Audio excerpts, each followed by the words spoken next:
ان حالات سے پاکستان کو، پاکستانی قوم کو خان صاحب ہی نکالیں گے۔ ہم خان صاحب سے ڈرتے ہیں کہ اگر ہم نے کوئی غلط کام کیا، خان صاحب کو پتہ چلا، تو ہر ایک یہی سوچتا ہے کہ پھر ہماری خیر نہیں۔ تو مدینے کی ریاست کی یہی تو پہچان ہے۔ خان کا ایمان مفصل بھی ہے، مجمل بھی ہے۔ اس وقت عالم اسلام کے ایک ہیرو ہے۔ عمران خان کا احترام پاکستانی شہریوں پر واجب ہے۔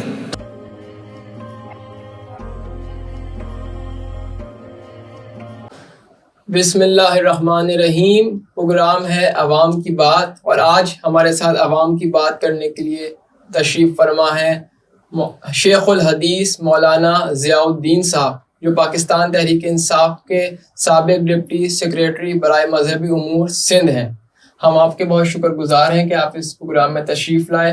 اور مولانا صاحب کی جو ہے ایک پریس کانفرنس انہوں نے انصاف ہاؤس میں کری تھی، جو بہت زیادہ وائرل ہوئی تھی، تو اس کے بعد بھی لوگوں کا ہم سے جو ہے وہ مطالبہ تھا کہ تبدیلی ٹی وی پر مولانا صاحب کا تعارفی انٹرویو بھی ہونا چاہیے، کہ بہت لوگوں نے موٹیویشن اس آپ کی جو ہے پریس کانفرنس سے ہوئی کہ عالم جو ہیں وہ ہماری تحریک انصاف کی پلیٹ فارم سے پریس کانفرنس کر رہے ہیں۔ تو آپ سے مولانا صاحب پہلا سوال تو آپ سے یہ کرنا چاہوں گا کہ جس طرح سے ہمارے ایک معاشرے میں ایک سوچ یہ پائی جاتی ہے کہ جو عالم ہیں یا جو مذہبی شخصیت ہیں وہ مسجد و محراب تک محدود ہیں، اور سیاست کا جو ہے وہ مذہب اور سیاست کو الگ الگ پیراہے میں دیکھا جاتا ہے، تو آپ اس بارے میں کیا کہنا چاہیں گے؟ دیکھیں، سیاست بھی در حقیقت ایک خدمت ہے، اور ایک مسلمان ہونے کی حیثیت سے علماء کرام جب سیاسی میدان میں ہوں گے تو وہ قرآن اور احادیث کی روشنی میں اپنے مسلمان بھائیوں کو وقتاً فوقتاً آگاہ کرتے رہیں گے، اور ہر شعبے میں مسلمانوں کا کوئی بھی شعبہ ہو، وہاں پر علماء کا آنا یہ نقصان کا باعث نہیں ہے، فائدہ ہی فائدہ ہے انشاءاللہ۔ تو آپ سیاست میں آئے ہیں تو آپ نے پاکستان تحریک انصاف کا ہی انتخاب کیوں کیا؟ آپ مذہبی شخصیت تھے، یہاں دیگر مذہبی جماعتیں بھی ہیں، لیکن پاکستان تحریک انصاف کے پلیٹ فارم سے ہی آپ نے کیوں سیاست میں آئے؟ میرا پہلا تعلق ایک مذہبی جماعت سے تھا، اچھا، اور پیدائش ہی سے، یعنی کہ بچپن ہی سے ہمارے والد صاحب اور اسی طرح جو ہے سارے خاندان والے مذہبی جماعت سے وابستہ۔ لیکن میں نے جب وہاں دیکھا، وہاں مجھے وہ سیاست اسلامی سیاست نہیں لگی، اسلام کے اصول کے مطابق جو ایک تنظیم چلائی جا رہی ہو وہ وہاں میں نے نہیں پایا۔ بہت ساری کمیاں تھیں جس کی بنا پر میں نے تحریک انصاف کو جوائن کیا۔ تحریک انصاف کو جو میں نے دیکھا، تحریک انصاف جو خان صاحب کی تحریک ہے، وہ اس وقت پاکستانی مسلمانوں کے لیے بہت زیادہ مفید پا کر میں اس میں شامل ہوا ہوں۔ وہ اس طرح کہ تحریک انصاف کی سیاست لسانیت سے پاک ہے اور مذہبی منافرت سے پاک ہے۔ آج مسلم دنیا کو مسلمانوں کے دشمنوں نے انہی دو چیزوں کی بنیاد پر مسلم دنیا کو تقسیم کیا ہے، اور ہمارے ملک کی جتنی سیاسی جماعتیں ہیں وہ ان کی سیاست کی بنیاد ہی یہی چیز ہے، یا تو وہ سیاست کرتے ہیں لسانیت کی بنیاد پر، یا پھر وہ سیاست کرتے ہیں مذہبی جذبات کی بنیاد پر۔ وہاں آ کے ہماری قوم تقسیم ہو جاتی ہے۔ مثلا اس وقت پاکستان پیپلز پارٹی میں بھی لسانیت آ گئی ہے، وہ سندھ کی جماعت رہ گئی ہے۔ مسلم لیگ نون میں بھی لسانیت آ گئی ہے، پنجاب کی جماعت رہ گئی ہے، اور پختونوں کی جو قوم پرست تنظیمیں ہیں ان کی بنیاد ہی سیاست پر، اور اسی طرح جو ہے کراچی اور سندھ کے بعض شہروں میں بھی جو لسانی سیاست ہو رہی تھی یا ہوئی وہ ہم نے دیکھ لی ہے۔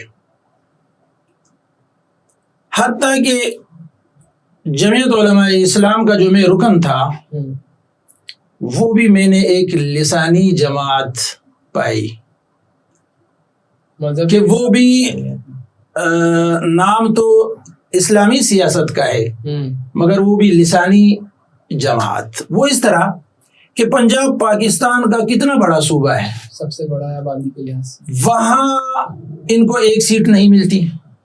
اسی طرح کراچی ایک اردو اسپیک لوگوں کا کتنا بڑا شہر ہے، یہاں پر بھی ان کے پاس لوگ نہیں، اور وہاں ایک ہی زبان کے لوگ جو ہے وہاں سے یہ لوگ سیٹیں جیت رہے ہیں۔ تو میں نے لسانیت وہاں بھی دیکھ لی، اگر وہ جمعیت علماء اسلام ہے تو علماء تو پنجاب میں بھی ہے، مگر وہاں سے انہیں کوئی سیٹ کیوں نہیں مل رہی؟ تو وہاں پر بھی میں نے لسانیت محسوس کی۔ پاکستان تحریک انصاف لسانیت سے پاک جماعت ہے، پاکستان کی ہر قومیت اس میں موجود ہے، اور اسی طرح جو ہے مذہبی منافرت کہ بھائی ایک ہی فرقے کو خاص کرنا، اس سے بھی پاکستان تحریک انصاف پاک ہے، تمام مکاتب فکر کے لوگ اس میں ہیں۔ بالکل۔ تو اس وجہ سے میں نے پاکستان تحریک انصاف میں شمولیت اختیار کی، میں نے پاکستان کے حق میں اس کو بہتر جانا، اور دوسری بات یہ ہے کہ خان صاحب کو جو میں نے دیکھا اس میں جو میں نے کوالٹی دیکھی، خان صاحب میں جو میں نے ایک لیڈر بننے کی، ایک لیڈر ہونے کی صلاحیت دیکھی تو وہ مجھے بہت پسند آئے، اور میں نے یہ سوچا کہ پاکستان پر گزشتہ 15-20 سالوں میں جو حالات آئے ہیں جن کے ہم خود بھی شکار ہوئے تھے، میں نے یہ فیصلہ کیا کہ انشاءاللہ ان حالات سے پاکستان کو، پاکستانی قوم کو خان صاحب ہی نکالیں گے، جو در حقیقت ہمارے دشمنوں نے لسانیت پر ہمیں تقسیم کیا ہے، ہمیں آپس میں لڑایا ہے، اور ہمیں مزید جو ہے لڑانے کی کوشش کر رہے ہیں۔ تو خان صاحب میں یہ چیز پائی، اس کی جماعت تحریک انصاف میں نے شمولیت کی، اور اس قافلے کا جو ہے میں ساتھی بنا۔ یعنی جس طرح سے آپ نے یہ دیکھا کہ پاکستان تحریک انصاف ہی اس وقت پاکستان میں واحد وفاق کی علامت جماعت ہے، جس میں تمام اکائیاں جو ہیں وہ اس پلیٹ فارم پر ایک ہیں، اور کوئی تفریق نہیں ہے اس میں کسی بھی لسانیت یا فرقے یا مذہبی لحاظ سے۔ تو جس طرح سے آپ نے عمران خان صاحب کی تعریف کری، تو آپ اس کو کس طرح سے دیکھتے ہیں جس طرح عمران خان صاحب جو ہے وہ عالمی پلیٹ فارم پر نہ صرف پاکستان بلکہ اسلام کی بھی جو ہے وہ نمائندگی کر رہے ہیں اور ترجمانی کر رہے ہیں، اور جہاں جہاں فلسطین سمیت کشمیر جہاں جہاں بھی مظلوم ہیں مسلمان، ان کی آواز بن رہے ہیں۔ پاکستان کی 70 سالہ تاریخ میں جو ہمارے حکمران آئے ہیں ان سب میں جو میں دیکھ رہا ہوں، خان صاحب جتنا قرآن کریم اور احادیث نبویہ صلی اللہ علیہ وسلم اور صحابہ کرام رضوان اللہ علیہم اجمعین کے اقوال دیکھ کر وہ بیان کرتے ہیں اور جذبہ رکھتے ہیں کہ صرف ایک سیاسی جماعت کا یا پاکستان کا وزیر اعظم ہونا کافی نہیں، بلکہ ہم ایک مسلمان ہونے کی حیثیت سے اسلام اور مسلمانوں کی خدمت اس کو بھی خان صاحب ترجیح دے رہے ہیں۔ اسی لیے تو خان صاحب نے انتخابات کے بعد ریاست مدینہ کا اعلان کیا۔ اس سے پہلے میں نے خود سنا ہے کہ نواز شریف صاحب وہ دوران انتخابات اعلان کر رہے تھے کہ میں خلفائے راشدین کا قانون نافذ کروں گا، وہ 2/3 اکثریت سے بھی آئے مگر ہم نے کچھ نہیں دیکھا۔ خان صاحب نے اسلامی نعرہ ووٹ کے لیے اور انتخابات کے لیے نہیں لگایا ہے. جب انتخابات میں وہ کامیاب ہوئے، وزیر اعظم بنے، تو انہوں نے اپنا جذبہ ظاہر کیا کہ میں پاکستان کو مدینہ کی ریاست بناؤں گا. اور مدینہ کی ریاست کہہ کر اب لوگ اعتراضات کرتے ہیں کہ مدینہ کی ریاست میں تو جیسا کہ شراب نہیں ہوتا تھا، یا اس طرح کے جو ہے بہت بڑے بڑے گناہوں کا نام لے رہے ہیں. تو خان صاحب نے مدینہ کی ریاست کا اعلان کیا ہے. جس طرح مدینہ کی ریاست بھی 13 اور 10 23 سال میں قائم ہوئی ہے، اسی طرح اس زمانے کے حوالے سے تو بہت سارے سال لگ سکتے ہیں. بلکہ میں سمجھتا ہوں کہ اس وقت خان صاحب نے مدینہ کی ریاست کے جو اصول ہے اس پر عمل کرنا شروع کر دیا ہے. سب سے پہلے ایک شخص اپنے 6 فٹ بدن پر اسلامی قوانین یا وہ جو چاہتا ہے وہ نافذ کرے گا، بعد میں دوسروں کو پھر آگے یہ کام بڑھے گا. تو سب سے پہلے مدینہ کی ریاست میں جھوٹ بولنا، کرپشن کرنا، رشوت لینا، دھوکہ دہی کرنا، خان صاحب نے اپنے 6 فٹ بدن پر یہ جاری کر دیا ہے. اب آگے خان صاحب کے ساتھ جتنے لوگ ہیں ان کو بھی خان صاحب کا حکم ہے. مجھے معلوم ہے، میں دیکھ رہا ہوں کہ پاکستان تحریک انصاف کے جو ایم پی ایز ہے یا ایم این ایز ہے وہ بھی اور تمام ورکر بھی، حتیٰ کہ میں خود بھی، ہم خان صاحب سے ڈرتے ہیں کہ اگر ہم نے کوئی غلط کام کیا، خان صاحب کو پتہ چلا، تو ہر ایک یہی سوچتا ہے کہ پھر ہماری خیر نہیں.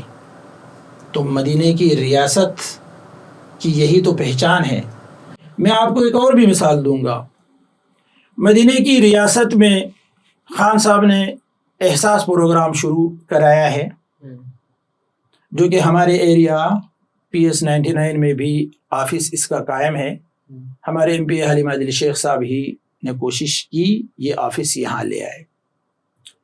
وہاں پاکستان تحریک انصاف کے ایک ایم پی اے اور ایم این اے کو بھی یہ اختیار نہیں کہ وہ اپنے ثوابدید پر کسی بھی آدمی کا اندراج کرائے. جو پاکستانی شہری ہے، مستحق ہے، ان سب کا اندراج ہو رہا ہے. اور وہ خواہ پاکستان تحریک انصاف کا ہے، پاکستان پیپلز پارٹی کا ہے، کسی بھی جماعت کا ہے، اس کا بھی فرق نہیں.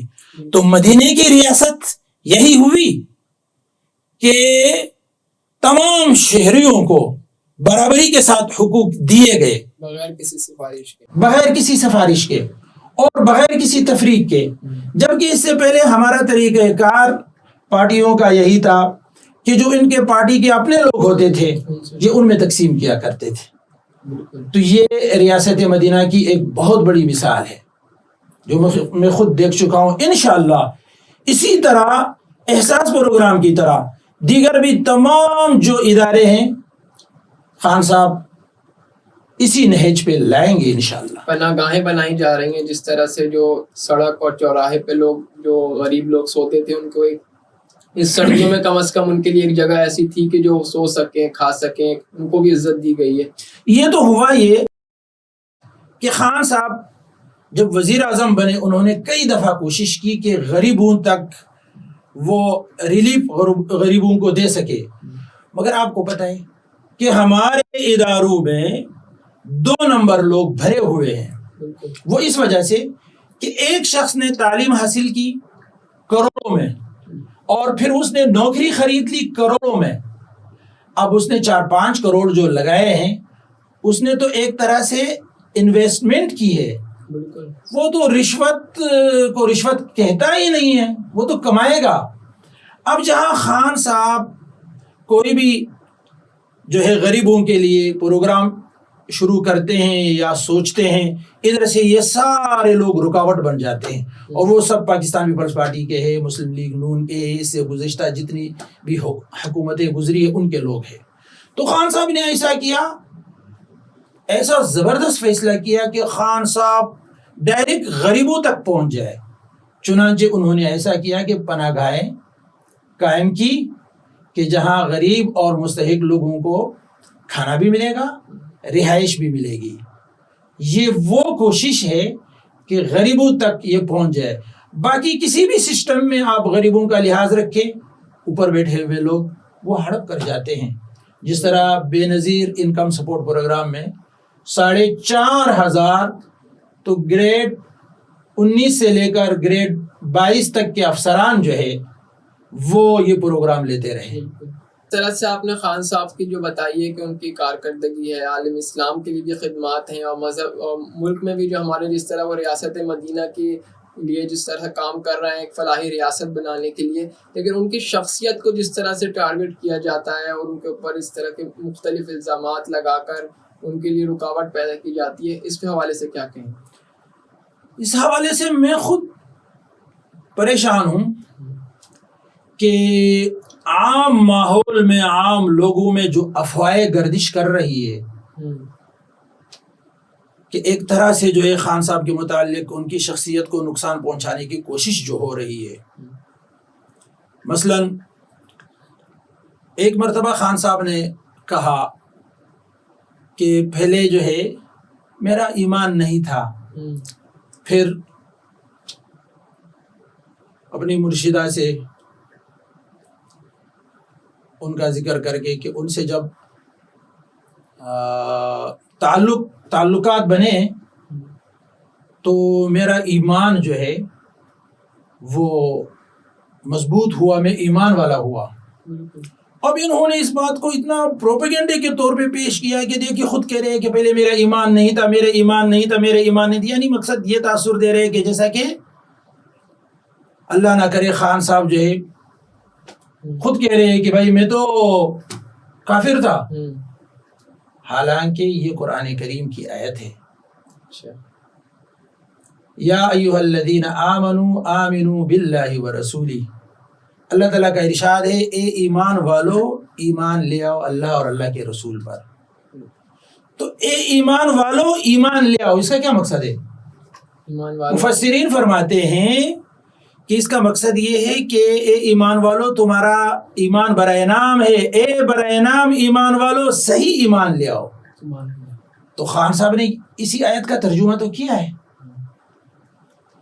اور اسی طرح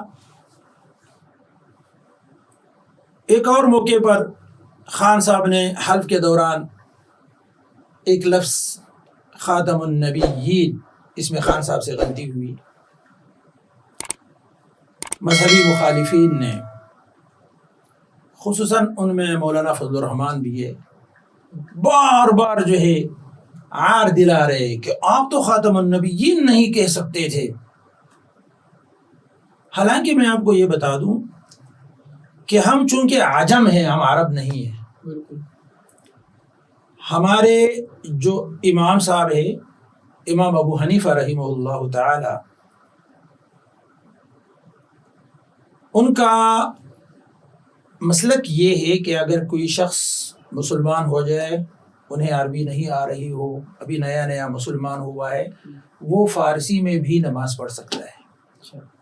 یہ گنجائش دی ہے۔ وہ اس وجہ سے کہ اب وہ مسلمان تو ہوا ہے، نماز کا وقت ہے، وہ نماز نہیں پڑھے گا جب تک وہ سیکھے گا۔ تو جو نماز میں عربی کے الفاظ ادا کیے جاتے ہیں، فارسی میں اس کا ترجمہ کر کے وہ نماز پڑھ سکتا ہے۔ اب خان صاحب عربی نہیں ہے، عجمی ہے، اور قرآن کریم میں خاتم النبیین کا ذکر ہے، ادائیگی میں اگر خان صاحب سے غلطی ہوئی ہے تو وہ گناہگار نہیں ہے، غلطی پر گرفت نہیں ہے، مگر ان کو عار دلانا، یہ عار دلانے والا گناہگار ہے۔ اور دوسری بات یہ ہے کہ یہ خاتم النبیین لفظ بہت مشکل ہے۔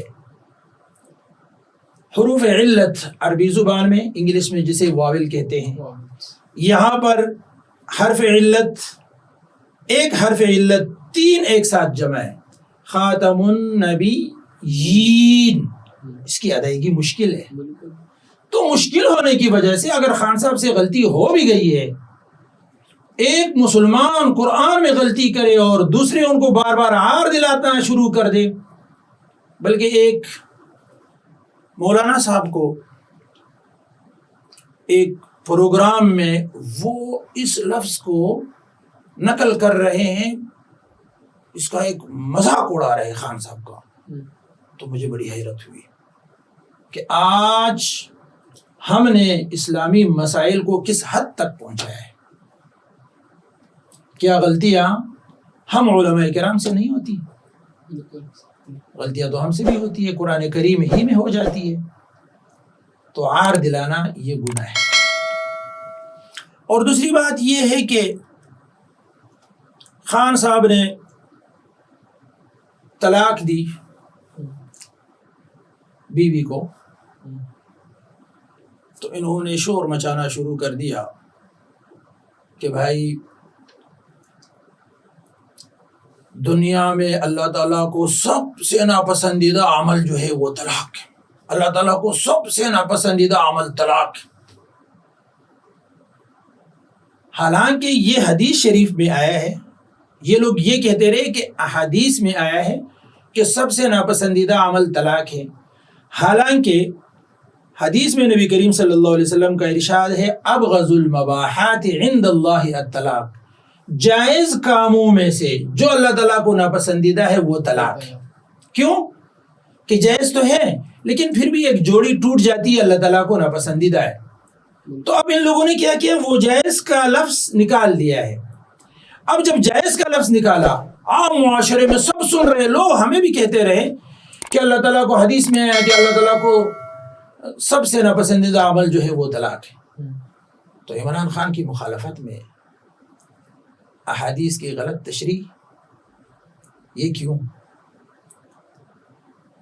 کل کو ایک نوجوان جو طبقہ ہے وہ یہی سنیں گے، وہ یہی سنیں گے، وہ یہی سنیں گے، اور کبھی آگے جا کے ان کو پتہ چلے گا کہ نبی کریم صلی اللہ علیہ وسلم نے بھی اپنی ایک زوجہ مطہرہ کو طلاق دی ہے، تو وہ آپ صلی اللہ علیہ وسلم کے متعلق کیا سوچے گا؟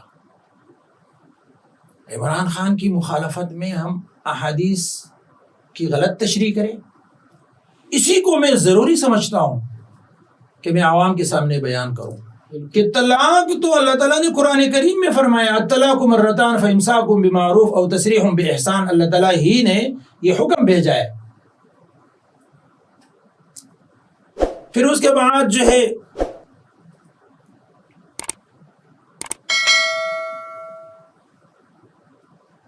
مذہبی سطح پہ خان صاحب شادی کرتے ہیں ریحام خان کے ساتھ. اب ریحام خان نے جو زندگی سے پہلے گزاری تھی اس کی ویڈیوز وغیرہ انہی لوگوں نے اتنی پھیلائی کہ ہمیں لوگ دکھاتے رہے کہ دیکھو ریحام، دیکھو ریحام، دیکھو ریحام، یہ کرتی رہی، یہ کرتی رہی، یہ کرتی رہی. تو خان صاحب کو جب ان کی کمزوریوں کا پتہ چلا، آخر وہ عالم اسلام کے ایک ہیرو ہے، عظیم مسلم رہنما ہے، بالکل، تو ان کے لیے وہ مناسب نہ رہی. اور قرآن کریم میں اللہ تعالیٰ نے فرمایا ہے الخبیثات للخبیثین والخبیثون للخبیثات. تو وہ خبیثات ہی ریحام خان صاحب نے اسے طلاق دے دی. خبیثہ ہونا اس کا یہ ثابت ہوا کہ جب اسے طلاق پڑی تو خان صاحب پر کتنے برے الزامات لگائے. ایک بیوی جو عزت دار ہو وہ طلاق کے بعد بھی شوہر پر الزامات نہیں لگاتی، تو الزامات کی پوری کتاب لکھی. تو یہ خبیثہ تھی. اور پھر خان صاحب نے یہ کوشش کی، ایسی ہی اہلیہ خان صاحب کو ملی جو ایک پردہ دار، ایک ذاکرہ، ذکر کرنے والی. وہ خان صاحب کے ساتھ اگر سفر کرتی بھی ہے تو صرف عمرے کا سفر کرتی ہے.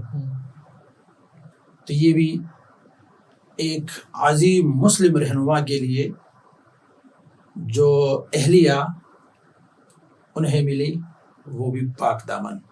یہاں پر آ کے پروپیگنڈا کرنے والوں نے یہ پروپیگنڈا کیا کہ یہ تو شوہر کی بیوی تھی، کوئی موقع نہیں جانے دیتے، شوہر کی بیوی تھی.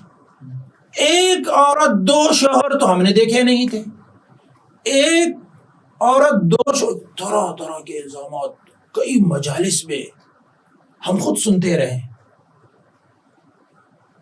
حالانکہ حقیقت یہ ہے کہ ایسے عمل کا اسلام میں بنیاد موجود ہے. جب صحابہ کرام رضوان اللہ علیہم اجمعین نے ہجرت فرمائی تو بہت سارے انصار صحابہ نے جن کی 2 بیویاں تھیں ایک کو چھوڑ کر مہاجر صحابی کے ساتھ ان کا نکاح کروایا. تو دیکھیے وہاں جو صحابی اپنی زوجہ کو طلاق دے رہا ہے اس کو بھی پتہ ہے کہ میں اسے طلاق دے رہا ہوں اور اس نے پھر نکاح کرنا ہے فلاں کے ساتھ. فلاں کو بھی پتہ ہے کہ اس کو جو ہے یہ شخص اپنی بیوی کو طلاق دے رہا ہے اور وہ مجھ سے نکاح کرے گی. اس عورت کو بھی پتہ تھا کہ میرا شوہر مجھے طلاق دے رہا ہے اور میں نے جا کے اس دوسرے سے نکاح کرنا ہے. اس کا بنیاد بھی اسلام میں موجود ہے. اگر خان صاحب نے یہ کام کیا ہے تو اس پر اتنا بڑا پروپیگنڈا، خصوصاً جو سادہ لوگ ہیں، پڑھے لکھے لوگ تو پھر بھی، جو سادہ لوگ ہیں وہ یہ سمجھ رہے ہیں کہ خان صاحب اللہ نہ کرے کوئی مسلمان ہے بھی کہ نہیں.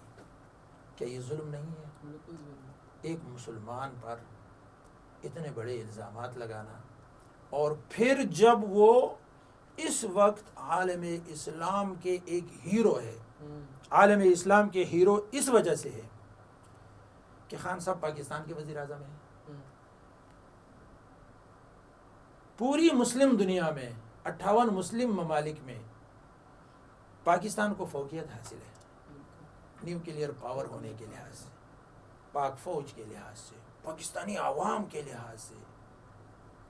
تو جب خان صاحب اس ملک کے وزیر اعظم ہیں تو یہ عالم اسلام کے ہیرو ہے. اور انشاءاللہ مسلمانوں کے جتنے بھی مسئلے مسائل ہیں پہلے پاکستان کے حل کرنے کے بعد وہاں بھی خان صاحب اپنا کردار ادا کریں گے. یہاں پر ان کے لیے ایسی سازشیں اور ان کو پر ٹارگٹ کیا جاتا ہے. عالم اسلام کی جو شخصیت ہے اس کو یہاں ملک میں متنازع بنانے کی کوشش کی جاتی ہے. یہ سازش مجھے سمجھ نہیں آ رہی کہ یہ سازش کیوں کی جا رہی ہے. خان صاحب کا جو کردار ہے، کردار میں تو کوئی سامنے نہیں آ سکتا. بالکل. ان کے اوپر الزامات، اور مجھے افسوس اس بات پر ہو رہا ہے کہ چلے ایک مولانا صاحب ہے، وہ جو بھی ہے جیسا بھی ہے، اس کی ماشاءاللہ سنت رسول ہے، اس کی پگڑی ہے، اس نے اگر کوئی الزام لگایا، غلط لگایا ہے یا صحیح لگایا ہے مذہبی حوالے سے، وہ اپنی جگہ. لیکن ایک داڑھی منڈا جو خود جو ہے وہ بھی جو ہے سارے اعمال میں گیا گزرا، وہ بھی خان صاحب کے اوپر جو ہے مذہبی سوالات اٹھا رہا ہے. تو میں ان سے کہتا ہوں کہ اللہ کے بندو، تم پہلے خود اپنے آپ کو تو دیکھ لو، پھر آپ جو ہے اعتراض اٹھاؤ. تو یہ اس سازش میں کافی سارے لوگ، سیاسی جماعتوں کے، مسلم لیگ نون والے اور اسی طرح جو ہے پاکستان پیپلز پارٹی والے، دیگر جماعتیں، انہوں نے اعتراضات اٹھانا شروع کر دیے. اور اس کے ساتھ اس انتظار میں ہیں کہ مذہبی سطح پر خان صاحب سے کوئی غلطی ہو جائے اور یہ بسم اللہ کرے. زیر زبر کی غلطی پہ جو پکڑ لیتے ہیں وہ تو انتظار میں ہوں گے ہی. اور اس کے ساتھ خان صاحب پر انہوں نے الزام لگایا ہے کہ یہ یہودی ایجنٹ ہے مولانا فضل الرحمان نے. اب آپ بتائیں کہ حقیقی یہودی ایجنٹ ہے کون پاکستان میں؟ سب سے پہلے تو میں یہ بتاؤں گا کہ نبی کریم صلی اللہ علیہ وسلم کا ارشاد ہے کہ لا يرمی رجل رجلا بالکفر او الفسوق الا ارتدت علیہ ان لم یکن صاحبہ کذلک. فرمایا کہ انسان جو کچھ کہتا ہے وہ جو 2 فرشتے ہیں کرامن کاتبین وہ لکھ رہے ہوتے ہیں. کسی نے گالی دی تو گالی لکھ لی، کسی نے اچھا لفظ بولا تو وہ اچھا لفظ لکھا، ذکر کیا وہ لکھا، غلط بولا وہ لکھا. مگر 2 الفاظ ایسے ہیں کہ وہ بول کے مانند ہیں. کسی نے وہ الفاظ ادا کیے، اب اگر وہ الفاظ صحیح تھے تو وہ جا کے ادھر لگ جاتے ہیں، صحیح نہیں ہوئے تو جس طرح بول جو ہے دیوار پہ لگ جاتی ہے وہ دوبارہ آ کے اسی شخص پر لگ جاتے ہیں۔ ان میں سے ایک لفظ کسی کو کافر کہنا اور ایک لفظ کسی کو فاسق کہنا۔ اگر وہ کافر ہوا تو آپ کی شاٹ صحیح لگی، بول کی طرح یہ الفاظ، اور اگر وہ فاسق ہوا تو آپ نے شاٹ جو لگائی ہے وہ صحیح ہے، اور اگر وہ کافر اور فاسق نہیں ہوا تو یہ الفاظ آپ صلی اللہ علیہ وسلم فرماتے ہیں دوبارہ اسی شخص پر لوٹ آ جاتے ہیں، یعنی وہی شخص کافر ہے وہی شخص فاسق ہے اگر وہ دوسرا نہ ہوا۔ اور آپ کو یہ بتا دوں کہ پاکستان میں فقہ حنفیہ کے لوگ زیادہ ہیں، چاہے وہ بریلوی ہے یا دیوبندی ہے، تو ہمارے امام صاحب جو ہے ائمہ میں سے سب سے بڑے امام صاحب جو ہے امام الاعظم امام الہمام ابو حنیفہ النعمان، آپ فرماتے ہیں کہ اگر کسی شخص میں 99% کفر ہو، 1% اسلام ہو، تو یہ جو 99% ہے اس کی تعویلات کرو کہ فلاں شخص نے یہ کہا ہے اس کا یہ مقصد نہیں ہوگا، صحیح مقصد لے آؤ، یہ کہا ہے اس کا یہ مقصد نہیں ہوگا، صحیح مقصد پہ لے آؤ، اس کو کفر سے بچا لو اور اس 1% کا فائدہ دے کر انہیں مسلمان بناؤ۔ ہمارے ہاں ہم انتظار میں ہوتے ہیں شوق سے کسی کو کافر بنانے کے لیے، تو کیا جن لوگوں نے یہودی ایجنٹ کہا ہے مولانا صاحب نے حنفی مذہب چھوڑ دیا ہے، ہمیں تو پتہ نہیں ہے کہ کب چھوڑا ہے، فتوے دیتے پھر رہے ہیں، ہمیں پتہ نہیں، اور اگر انہوں نے یہ مذہب چھوڑا ہے تو پھر وہ بھی ہمیں بتا دے، اگر نہیں چھوڑا ہے تو ان کو یہ اختیار نہیں، کسی کو کافر ٹھہرائیں یا فاسق۔ اور دوسری بات میں آپ کو یہ بتا دوں کہ دیکھیں بچپن سے ہم سنتے چلے آ رہے ہیں ایمان مجمل اور ایمان مفصل۔ ایمان مجمل آمنت باللہ کما هو باسمائہ وصفاتہ وقبلت جمیع احکامہ اقرار باللسان وتصدیق بالقلب۔ ایمان مفصل آمنت باللہ وملائکتہ وکتبہ ورسلہ والیوم الآخر والقدر خیرہ وشرہ من اللہ تعالی والبعث بعد الموت۔ اب جب بچپن سے ہم سنتے چلے آ رہے ہیں کہ جو لوگ اس بات کے قائل ہوں ایمان مجمل کے اور ایمان مفصل کے، وہ مومن ہے، وہ مسلمان ہے، تو عمران خان میں ایمان مجمل اور ایمان مفصل کی جو تعریف ہے یہ پوری کہ پوری عمران خان پر صادق آ رہی ہے، اور عمران خان کا ایمان مفصل بھی ہے مجمل بھی ہے، اللہ کا شکر ہے۔ تو آج ہم کامیاب تب بن سکتے ہیں کہ اگر ہم ایمان مفصل جسے کہتے ہیں، ایمان مجمل جو ہم پڑھتے ہیں، جو ہم پڑھاتے ہیں، جو ہم پڑھ رہے ہوتے ہیں، اگر اسی کو دیکھ کر ہم مومن، مسلم اور غیر مسلم کا فیصلہ کریں تو بڑی آسانی ہوگی ہمارے لیے کہ ایک شخص اگر ایمان رکھتا ہو اللہ پر، اللہ کے ملائکہ پر، اللہ تعالیٰ کی کتابوں پر، اللہ تعالیٰ کے رسولوں پر، قیامت کے دن پر، موت کے بعد اٹھائے جانے پر، خیر اور شر کا من جانب اللہ ہونے پر، جب ایک شخص اس پر ایمان رکھتا ہو دنیا کی کوئی قوت ہو نہیں سکتی کہ اسے کافر قرار دے۔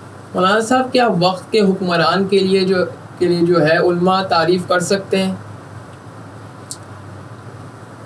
علماء کے لیے ضروری ہے کہ وہ مسلم حکمران کے بارے میں عوام کو آگاہ کرے، کہ مسلم حکمران کی اطاعت اور اس کا احترام وہ فرض اور واجب ہوتا ہے. نبی کریم صلی اللہ علیہ وسلم کی روایت ہے،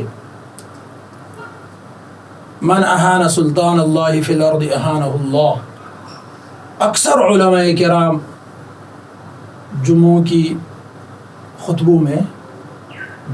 خطبوں میں اس کا ذکر کرتے ہیں کہ جس نے مسلم حکمران کی اہانت کی اس نے اللہ تعالیٰ کی اہانت کی.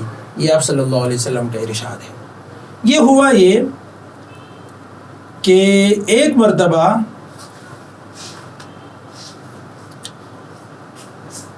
ممبر پر ابن عامر والی البصرہ ممبر پر آئے تو انہوں نے ریشمی لباس پہنا ہوا تھا. مردوں کے لیے خالص ریشم حرام ہے، آج کل والا ریشم نہیں. تو وہاں ایک شخص نے کہا کہ اس کو دیکھ لیں، انہوں نے جو ہے فاسقوں کا لباس پہنا ہوا ہے. تو حضرت ابو بردہ رضی اللہ تعالی عنہ فرمانے لگے کہ اسکت، سمعت رسول اللہ صلی اللہ علیہ وسلم، خاموش ہو جائے، میں نے نبی کریم صلی اللہ علیہ وسلم کو سنا ہے. آپ نے فرمایا کہ من اہان سلطان اللہ فی الارض اہانہ اللہ، جس نے مسلمانوں کے سلطان کی اہانت کی اس نے اللہ تعالیٰ کی اہانت کی. تو دیکھیے یہاں ابن عامر وہ حرام کا مرتکب ہو رہا ہے، ریشمی لباس پہنا ہوا ہے، تب بھی ایک صحابی فرما رہے ہیں کہ خاموش. تو مسلمانوں کا حکمران اگر وہ کسی گناہ کے مرتکب بھی ہو جائے تب بھی عوام کو یہ حق حاصل نہیں کہ اس کی بے حرمتی کرے، انہیں برے القاب سے یاد کرے. یہ اسلام کی تعلیمات میں سے نہیں ہے. جس طرح آج سوشل میڈیا پہ یا سیاسی جلسوں میں وقت کے حکمران کو جو گالیاں دی جاتی ہے، جو ہلکے الفاظ استعمال کیے جاتے ہیں، یہ مسلمانوں کی تعلیم نہیں. اور ہمیں نبی کریم صلی اللہ علیہ وسلم کا حکم ہے، تو ہم خود بھی احترام کریں گے اور باقی لوگوں سے بھی کہیں گے کہ عمران خان کا احترام پاکستانی شہریوں پر واجب ہے حدیث کی روشنی میں.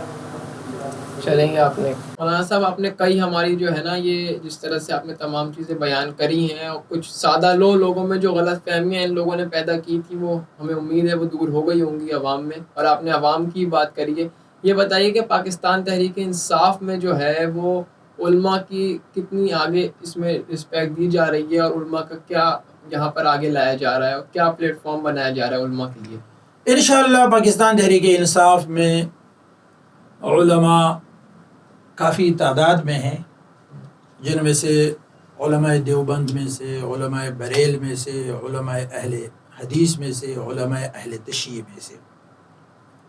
اور انشاءاللہ ہماری کوشش یہ ہوگی کہ پاکستان میں جو علماء جس بھی مکتبہ فکر کے ہیں وہ اپنی مکتبہ فکر کے تحت انہی کے اصولوں پر دین کی خدمت کرتے رہیں گے.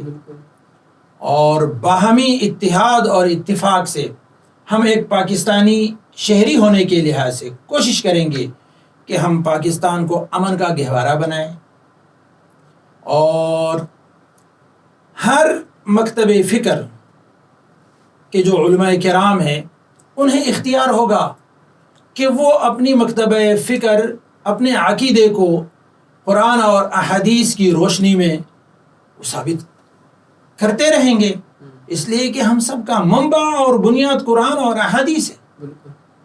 ہر ایک اپنے عقیدے کو جتنا ہو سکے زیادہ سے زیادہ وہ ثابت کرتے رہیں گے، لیکن دوسرے کے عقیدے کو نہیں چھڑیں گے.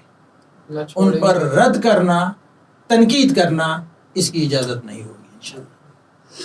یہ بہت ہی اچھی آپ نے ہمیں خوشخبری بھی سنائی ہے کہ آپ جیسے علماء جو ہیں وہ ہماری رہنمائی بھی فرماتے رہیں گے، اور عوام کی بھی جو ہے جو غلط فہمیاں دوسرے لوگ پیدا کر رہے ہیں وہ بھی دور ہوتی جائیں گی، اور علماء اور اس طرح سے عمران خان صاحب کی قیادت میں پاکستان جو ہے وہ مدینے کی ریاست کی طرف قائم کرنے کے لیے جاری رہے گی جدوجہد، اور آپ کے ہم شکر گزار ہیں، اور انشاءاللہ مولانا صاحب کے ساتھ جو ہے ہم پاکستان کے حالات اور ان کی تو عالمی حالات پہ بھی بہت گہری نظر ہے، اور پاکستان کے حالات پر بھی ہے انشاءاللہ۔ اس حوالے سے مولانا صاحب ہمیں تشریف لاتے رہیں گے، ہمیں عزت بخشتے رہیں گے اور پروگرام ہوتا رہے گا۔ جی آخر میں مولانا صاحب آپ کے ہم شکر گزار ہیں کہ آپ تشریف لائے، آخر میں آپ تحریک انصاف کے ورکرز کو کیا پیغام دیں گے؟ میں تحریک انصاف کے ورکروں کو یہ پیغام دوں گا کہ خان صاحب نے جتنے وعدے کیے ہیں انشاءاللہ وہ پورا کر کے دکھائیں گے۔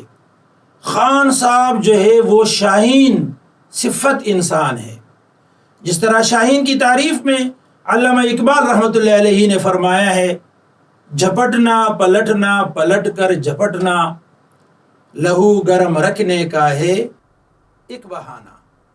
تو خان صاحب بھی یہی کر رہے ہیں، آپ نے نہیں دیکھا آتے کے ساتھ احتسابی عمل شروع، سب لوگ ڈر گئے، انہوں نے جو ہے پیسے چھپا لیے، سسٹم جام ہو گیا۔ پھر خان صاحب نے تھوڑا موقع دیا، ابھی پھر جو ہے پلٹ کے دوبارہ پکڑا ہے ان کو۔ انشاءاللہ جو کچھ کہا ہے وہ کر کے خان صاحب ثابت کریں گے، بتائیں گے، دکھائیں گے انشاءاللہ۔ انشاءاللہ۔ بہت شکریہ، اللہ حافظ۔